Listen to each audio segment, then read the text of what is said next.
Hai teman-teman semuanya. Setelah kita mempelajari mengenai globalisasi, modernisasi, dan juga keberadaan kearifan lokal di dalamnya, maka kita sudah mengetahui bahwa kita harus selalu berupaya untuk mengikuti arus globalisasi dengan tetap memegang teguh kearifan lokal yang kita miliki. Untuk itu, kita mengenal yang namanya pemberdayaan komunitas lokal. Untuk mengetahui apakah semua program pemberdayaan komunitas telah berjalan dengan baik dan mencapai tujuan yang diinginkan, maka diperlukan yang namanya proses evaluasi. Evaluasi merupakan fungsi manajemen yang dilakukan setelah kurun waktu tertentu atau setelah suatu kegiatan telah berlalu. Menurut Shepard dan Henderson, evaluasi merupakan kegiatan sistematis untuk mengukur dan menilai suatu objek berdasarkan pedoman yang telah ada. Evaluasi mencakup penilaian atas dampak positif maupun negatif dari suatu kegiatan dan juga manfaatnya bagi masyarakat yang menerimanya. Kenapa sih kegiatan evaluasi pemberdayaan komunitas penting untuk dilakukan? Yang pertama, evaluasi berkaitan dengan kegiatan menilai dan mengukur apakah pemberdayaan komunitas telah sesuai dengan harapan dan tujuannya.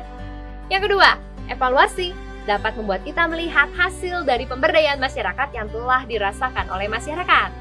Yang ketiga, evaluasi merupakan kegiatan untuk mengawasi jalannya aktivitas pemberdayaan komunitas untuk mencapai tujuan yang telah ditentukan.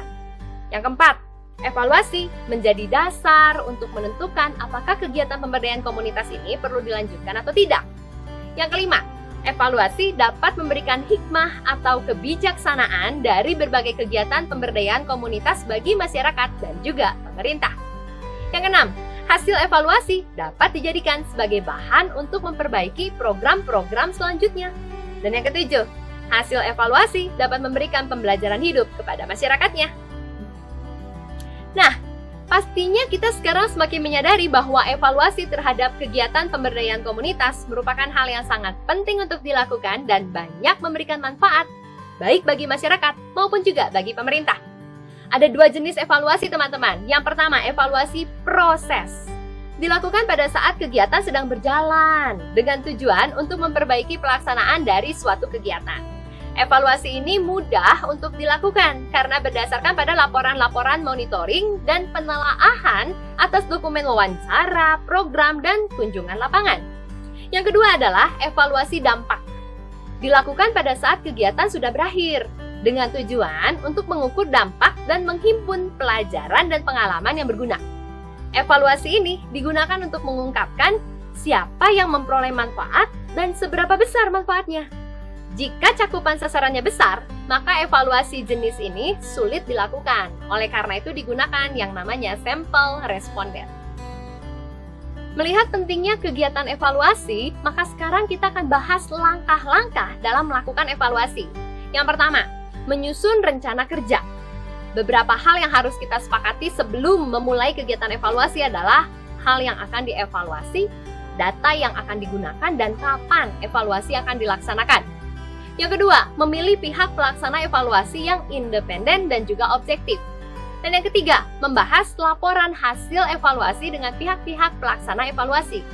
Jika laporan sudah dianggap final, kita dapat menyebarluaskannya dengan tujuan untuk memperoleh umpan balik dari pihak lain dan kemudian kita dapat menyempurnakan program yang telah kita lakukan.